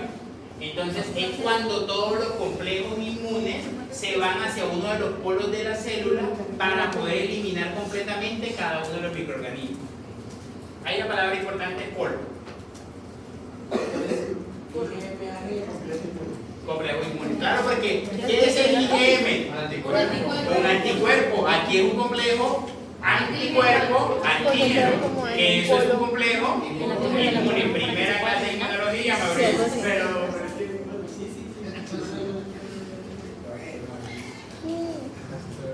entonces, en esta representación gráfica, lo que vemos principalmente son tanto la parte de las células dendríticas como la de los linfocitos B. Entonces, en la célula dendrítica, si la célula dendrítica me va a recibir ¿qué? ¿Qué me recibe la célula dendrítica? Esta es la célula dendrítica. ¿Qué me recibe? Sí, el péptido antigénico ¿de quién? De los polimorfonucleares, y ellos me lo van a llevar ¿hasta dónde? Hasta el ganglio. ¿Cuánto demora este viaje?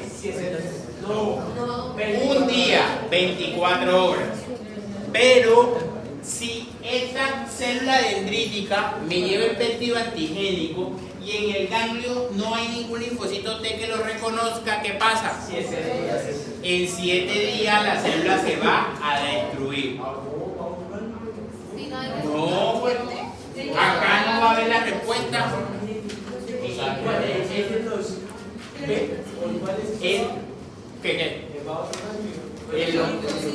En los linfocitos T van a otro ganglio. O sea, recuerden que para que esto se produzca, este T, ¿cómo debe estar? Virgen. Pero debe tener ¿qué? Su receptor. Porque si no tiene receptor, este linfocito T no me va a reconocer nada.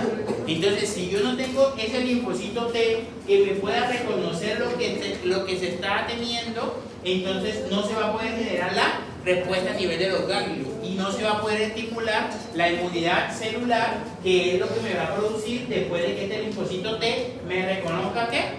El péptido antigénico o la molécula que se me está presentando. ¿Listo?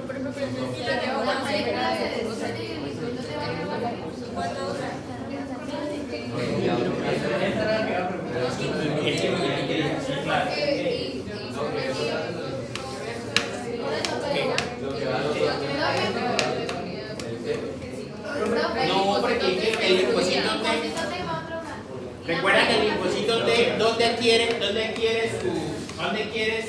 su receptor? Ahora, ¿dónde recibe el receptor el linfocito T? En el timo, y él ya está específico para atacar ¿a quién? A ese antígeno. Entonces, él está virgen porque tiene su receptor, pero no ha llegado a ningún antígeno. Entonces, cuando ya la célula dendrítica le muestra que el antígeno, él se me está ¿qué? Especializando. Y allá al momento de que se me especializa, me va a seguir haciendo la inmunidad celular, que es la siguiente clase. Ay, pero es que yo no me acuerdo. Entonces, digamos, la célula dendrítica se demora un día en llegar al ganglio.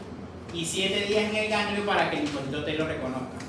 Si no muere la dendrítica. Si no muere la dendrítica. No. No, si esto lo hizo en 2 días, la dendrítica lo suelta para que ¿qué? Para que el linfocito T siga siendo la inmunidad celular. O sea, para que ya se dé una especialización de este linfocito T y esa especialización me va a llevar a una respuesta ya específica posteriormente. Si sí lo reconoce, pues dura un lapso de 7 días, ¿no? No, lo que demora es reconociéndolo. O sea, un día viajando. Un día viajando del tejido periférico a ganglio. Pero puede ser de un ¿Verdad? 7 días. Pero tiene 7 días para que este linfocito T me lo reconozca. Si no se reconoce, ya se destruye porque no hay quien me lo reconozca. Se suelta. O sea, sí, aquí me van a soltar el péptido antigénico para que lo coja el linfocito T se active y me haga la respuesta celular. ¿Quién es el que se elimina si no lo reconoce? La célula dendrítica. ¿Entienden? O sea, la célula dendrítica, ¿qué función me está cumpliendo? De sentinela de los tejidos para llevarlo al ganglio. En el ganglio, ella espera encontrar a quién? Al linfocito T ya con su receptor. ¿Pero y qué pasó con el péptido? ¿Ah? Si se le... El péptido lo lleva a la célula dendrítica. Pero ¿y qué pasa Si no es especialización, lo reconoce. se destruye el péptido también? Se destruye, claro, se destruye toda la respuesta. O sea, si no se reconoce acá por la célula T, ya la respuesta de la inmunidad celular no se va a dar. El linfocito B se iría a otro ganglio, ¿sí? ¿Ah? ¿Qué pasa con el paciente si no se ¿Cómo así? Usted dice que si no se reconoce, pues se estudia la forma de la característica, pero entonces, ¿qué pasa con eso? Se elimina ya. Porque es que el polimorfo nuclear ya lo atacó y ya lo eliminó. O sea, lo que estamos cogiendo es un pedacito del antígeno para que quede la memoria. Para que quede la memoria, sí. El linfocito T viaja a otro ganglio, sí. O sea, si Listo. Entonces, eso es de las células dendríticas. Y ahora los linfocitos B. Los linfocitos B. Entonces, los linfocitos B van a tener en su membrana el receptor. Recuerden que este receptor, ¿de dónde ¿cómo se llama? ¿Dónde se obtiene el receptor de la célula B? ¿Ah? No, el receptor de la célula B, ¿dónde lo va a adquirir la célula B? En la médula, porque ella no pasa por el timo. Entonces, este receptor me va a reconocer ¿qué? El péptido antigénico, que ese péptido antigénico casi siempre va a estar ¿qué? Ozonizado ¿por quién? Por C3b, que este C3b va a tener un receptor a nivel de las células dendríticas foliculares para seguir realizando ¿la qué? La respuesta inmune completa. Entonces, el receptor de los linfocitos B me va a reconocer el péptido antigénico y este péptido antigénico va a estar ozonizado por C3b. Y C3b va a estar unido al receptor de complemento que va a estar a nivel de la membrana ¿de quién? De la célula dendrítica folicular. ¿Listo? ¿Alguna pregunta hasta ahí? Sigamos porque yo les dije la clase pasada. ¿No quisieron hacer clase el viernes pasado? No se pudo. ¿Ah? Sí, que sí, pero no se pudo. ¿Sí? ¿Por qué? Porque era como hasta las 2 de la que... Empezó a las 4:40 la actividad porque yo estuve presente. Ah, pero dijeron que era Sí. Dijeron que después de las 3. Bueno, no, sigamos un poquito en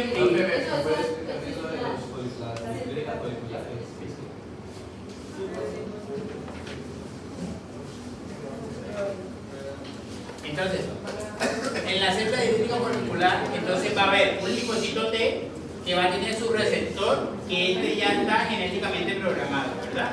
O sea, el linfocito B va a tener receptor siempre a nivel de ¿qué? A nivel de su membrana. Él me va a reconocer los péptidos antigénicos de las células que están ¿qué? Ozonizadas con C3b. Ese C3b va a estar unido al receptor de complemento que va a estar a nivel de la célula dendrítica.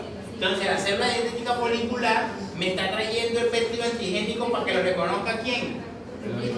El linfocito B. Esas son específicas para el linfocito B. Esas son específicas para el linfocito B. Las tareas que solo eran las Aquellas son solamente células dendríticas normales. ¿Ahí qué ocurre con la inmunoglobulina? Ahí dice la Porque recuerda de que yo puedo tener anticuerpos de qué? De varios tipos. Entonces yo puedo tener IgG, que la IgG es de qué tipo? De memoria. O puedo tener IgM, que es la que más frecuente está a nivel del receptor de la célula B. También puede estar IgG. Ahora, complejo mayor de compatibilidad. Entonces, para que entiendan en lo que van. Primero, se produce una respuesta inmune innata. Esa respuesta inmune innata, toda la respuesta va a terminar en lo mismo, que es coger los péptidos antigénicos. Esos péptidos antigénicos van a tener una presentación antigénica por medio de 3 células. ¿Cuáles son las 3 células? Célula dendrítica, macrófagos y linfocitos B. Ahora, esos péptidos antigénicos tienen que ir y tienen que llevarse hacia dónde? Hacia el receptor ¿de quién? De los linfocitos T. Entonces, en ese momento es cuando es de complejo mayor de compatibilidad, en lo cual ese péptido antigénico va a tener muchos aminoácidos y ¿qué va a hacer? Fragmentarlo para que pueda ser reconocido por cada uno de los linfocitos T. Entonces, en este complejo mayor de compatibilidad vamos a tener de tres tipos principalmente. Una clase 1, una clase 2 y una clase 3, los cuales se van a activar de forma específica dependiendo del estímulo que estemos teniendo. Entonces, si tenemos un estímulo intracelular o de estrés celular, ¿cuál se me va a activar?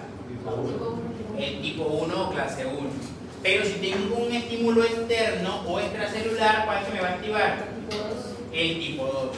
Y el tipo 3 se me activa principalmente por factores de complemento o procesos crónicos más que todo. Entonces, ¿esto de qué depende que si se me activa uno o el otro? Del estímulo que estoy adquiriendo. ¿Listo? Entonces, vamos a ver las diferencias entre los diferentes clases de los complejos mayores de biocompatibilidad. Entonces, primero, el complejo mayor de compatibilidad lo conforman antígenos presentes en los leucocitos, es decir, en HLA. Estos tienen hasta 400 genes diferentes y este complejo mayor de compatibilidad va a ser diferente entre individuos de ¿qué? De la misma especie. ¿Listo? Entonces, mi complejo mayor de compatibilidad es diferente del compañero, diferente de la compañera, diferente de la compañera.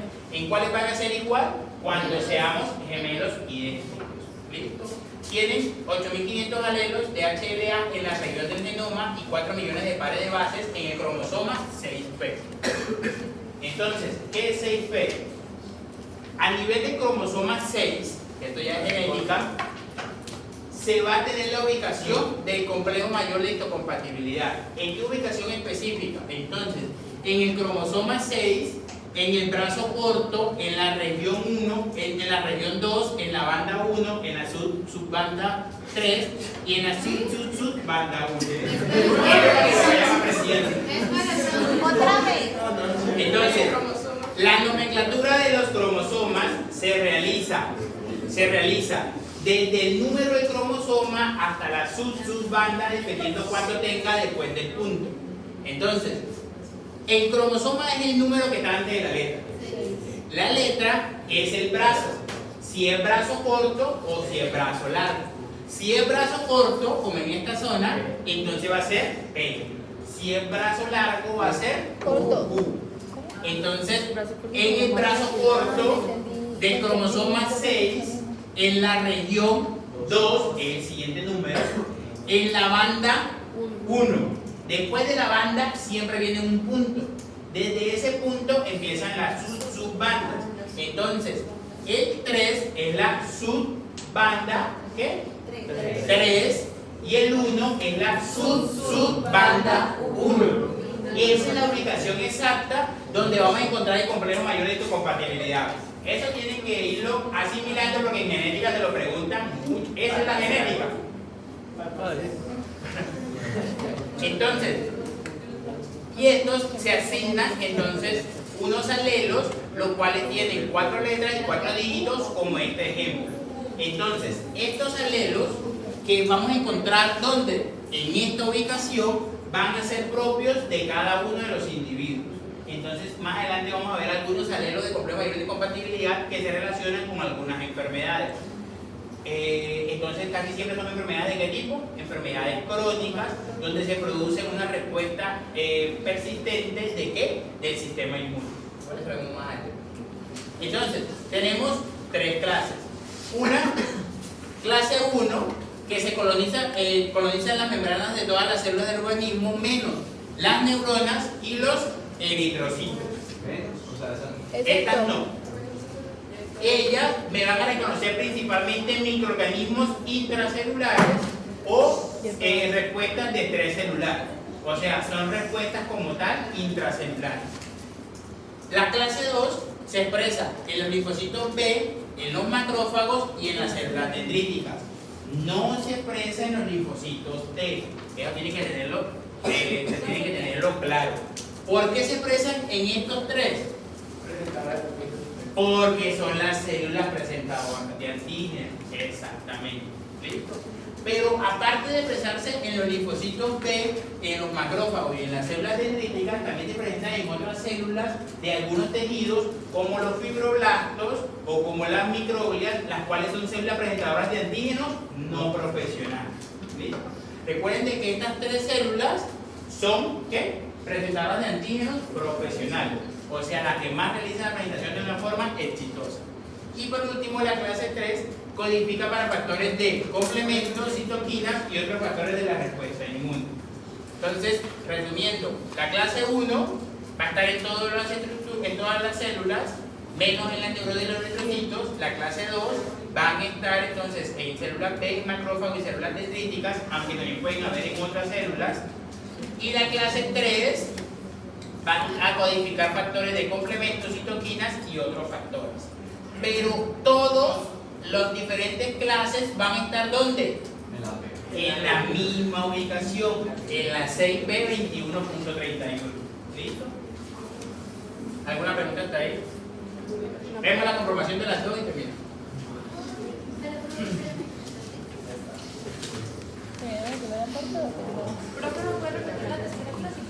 La tercera clase entonces solamente codifica factores de complemento, citoquinas y otros factores del sistema inmune. Sí, por eso es que acá lo abren y todos están ubicados en la región del 6P 21.31.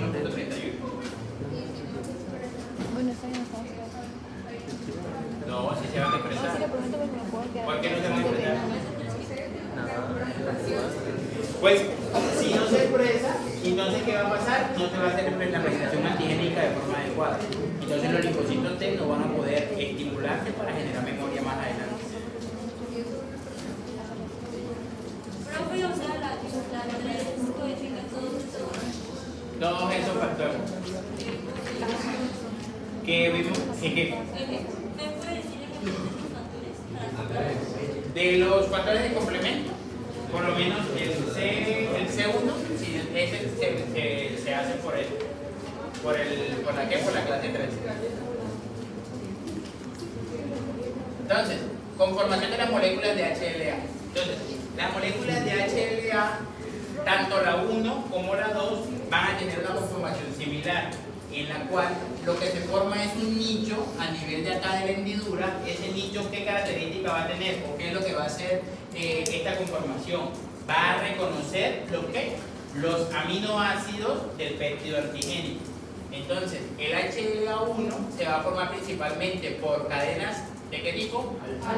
Alfa, que esas cadenas alfa se van a unir a una cadena beta 2 mioglobina. Microglobina. ¿El nicho qué es lo que reconoce? El nicho reconoce los aminoácidos del antígeno.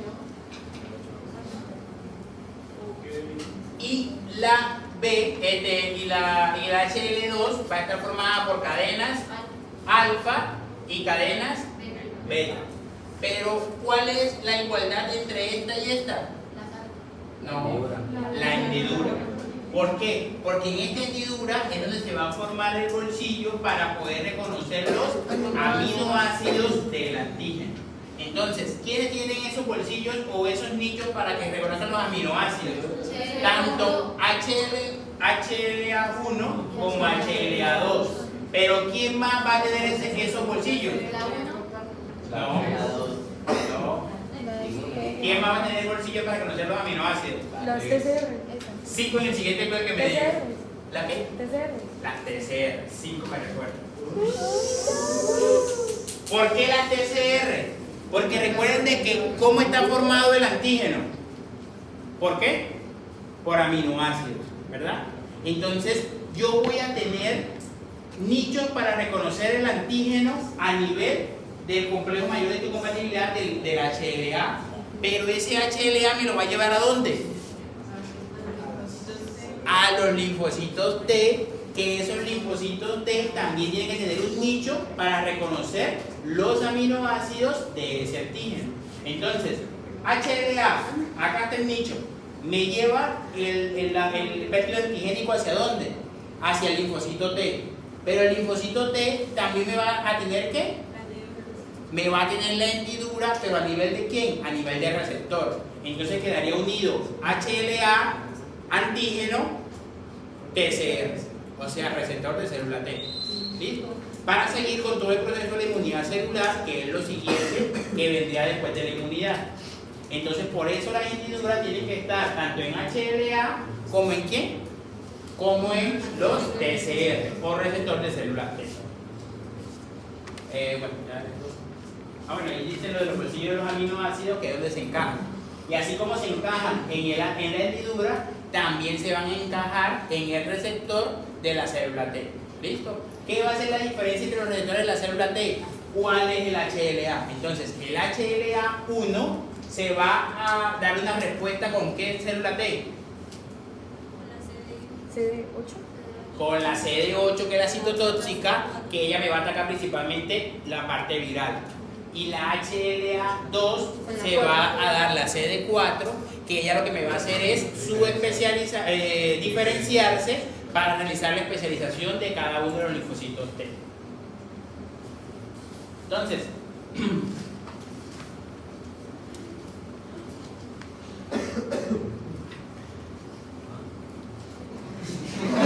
estaba viendo que tanto faltaba. No, dejemos hasta ahí. ¿Alguna pregunta? ¿Cuándo y después de inmunidad celular?